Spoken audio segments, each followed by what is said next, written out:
Hey, what's up, everyone? Thanks for checking out another SGN video where it's all sim all the time. And this, of course, is my Moneyball video. And I really started getting the idea to do, I thought it'd be fun to do one, I should say, after seeing a couple YouTube videos of other people doing them. I want to do mine different, though. I didn't want to use the Oakland Athletics. I know that's where it started, and that's what everyone thinks of. But I thought it'd be fun to do it with a different team.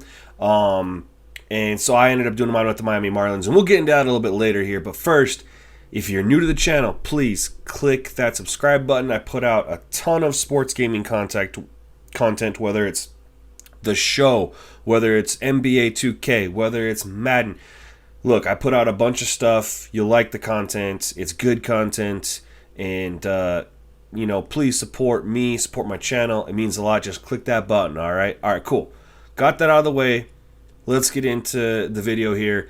And basically what I'm going to do is I'm going to talk along. Now, I didn't decide to live stream this because I wasn't sure I was going to go. I thought it'd be better instead if I just played it out and then saved clips as I go and just kind of filled y'all in with everything. And that worked great, other than I somehow lost my second season, pretty much all my footage. I don't know what happened. I don't know if I just clicked the button too many times or what, but all the second season footage is gone. But I got the information from my first season, and then I did 3 seasons because that's what I figured a rebuild should be, about 3 seasons. And I got the first and the last. I don't have the middle, but I'll kind of go over and fill you guys in on what happened. Real quick, I wanted to choose the teams that were closest in budget anyway, and that was between the Pirates and the Marlins, and I just chose the Marlins because I kind of wanted them anyway. I like their uniforms, but you can see the difference between the two. Pittsburgh was ranked 25th. Miami is ranked 24th overall. Pittsburgh had 88 million in cap that they're spending, and Miami had 90 million. So they're both pretty close.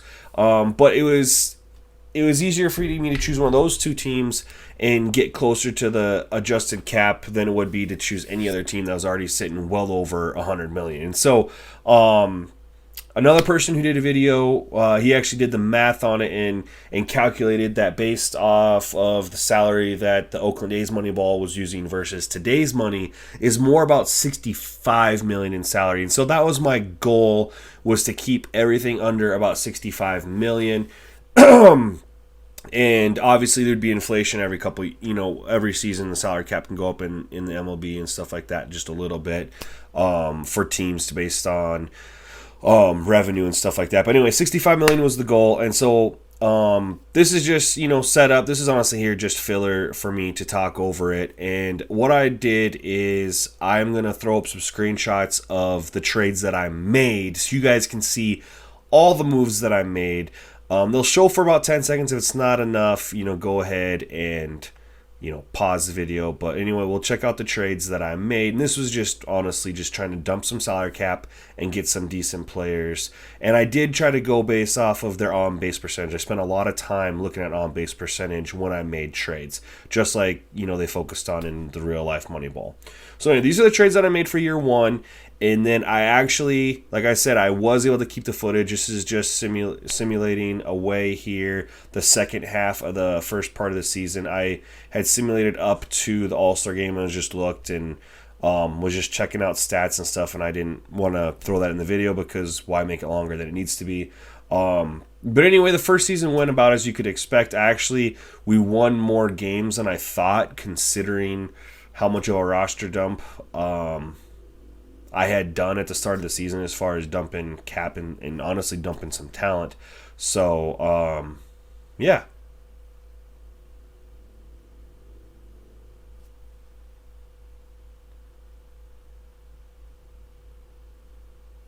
Okay, so I just wanted to go ahead and wait. So this is what we did here in the second season.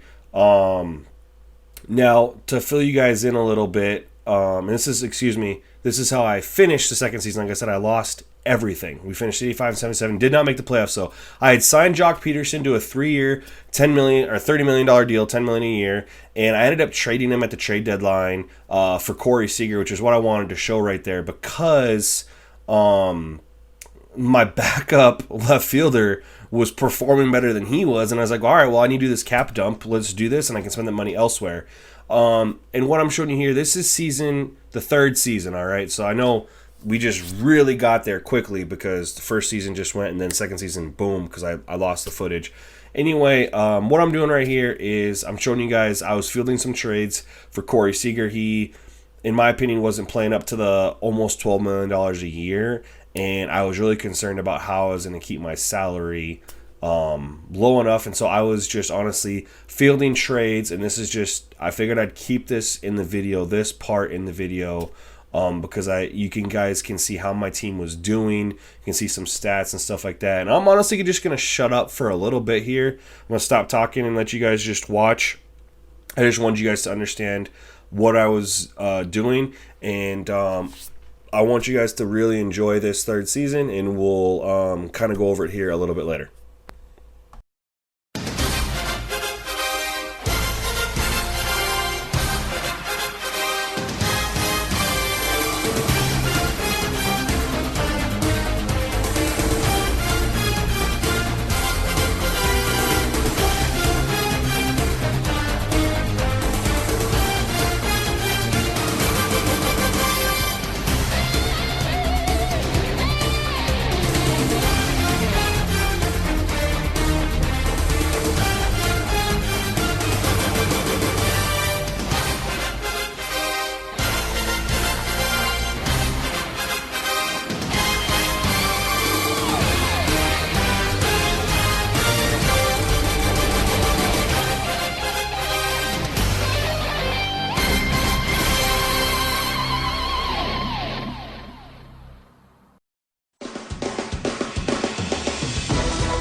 All right, so as you can see, I didn't make any trades. I did look at it, but ultimately I decided that Corey Seager was playing well, and I was just going to let it ride. My team had been doing well, and I was like, all right, we're on pace to make the playoffs. I'm not going to mess with that because any trade I was going to do was honestly make my team a little worse. And I was like, you know what? No, not going to mess with the juju. I can worry about it in the offseason.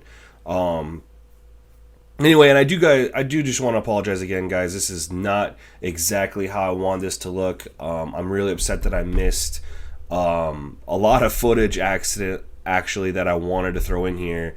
Again, I don't know what happened when I went to save it on my PlayStation, but it just was gone. So I'm making the best out of the situation because I do really want to show you guys this Moneyball that I did and show you everything about it. So anyway, Gonna let you guys see the rest of the season here. I will go in and check out off-season stats and go over the roster a little bit before we get into the playoffs. So we'll talk about that here in a moment.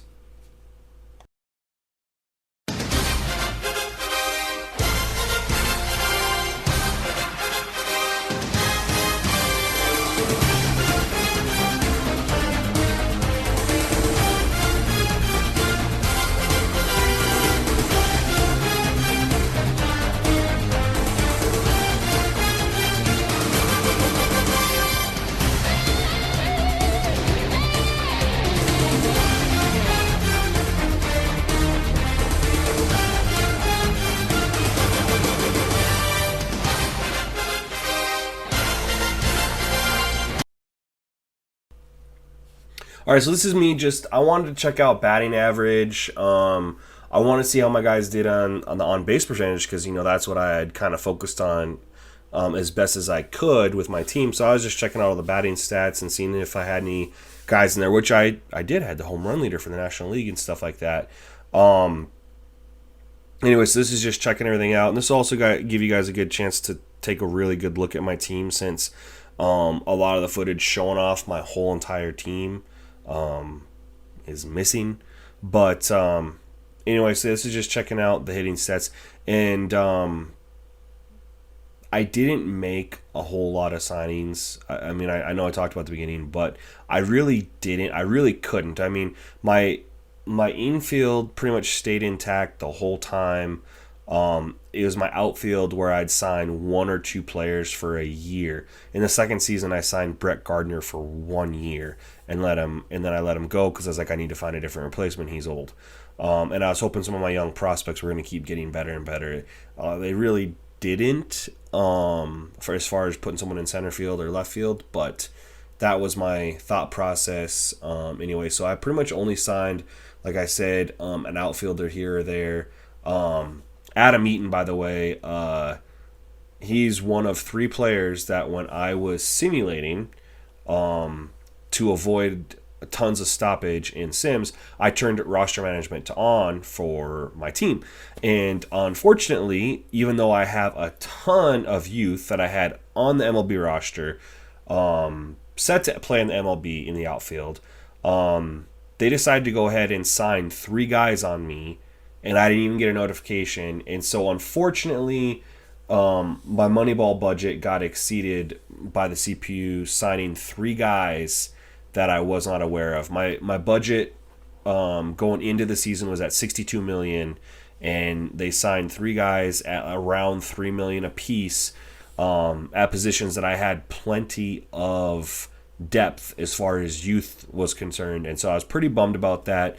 But considering it's still an extremely low budget, I was still happy with how this turned out, and we'll get into that a little bit more here. Anyway, here's the playoffs. I'm going to shut up. You guys can just check out the playoffs here in a moment.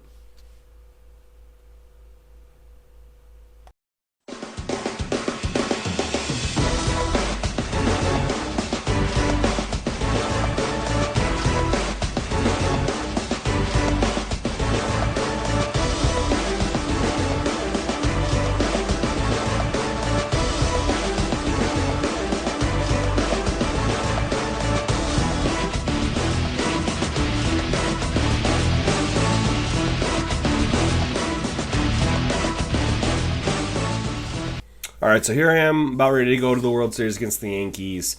And I went over and I wanted to I was like, all right, I made the World Series. I got to check out my budget here because I couldn't remember what it was. And of course, it got inflated. Like I said, 3 guys. I got up to $73 million. And this, you can actually see me. I went to go look to see who the heck got added that I didn't sign. And Adam Eaton was one of them. Jose Iglesias was another one. And Leary Garcia was, I believe, the third one there. That bumped my budget up over the $65 million.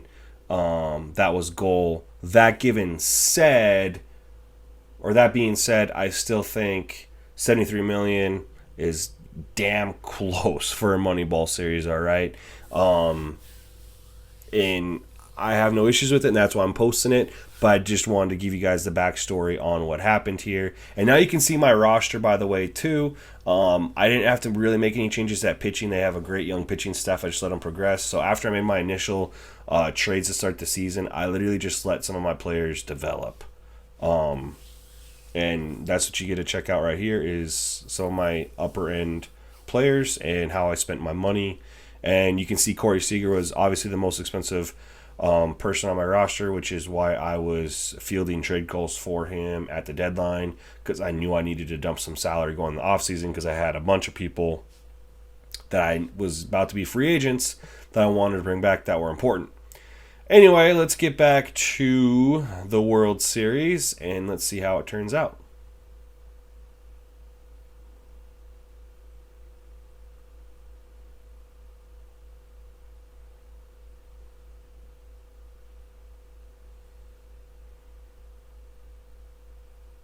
All right, there it is, folks. We won the World Series. It took us 3 years with the Marlins, made some trades. Hope you enjoyed the video. Stay tuned for the next one. Peace.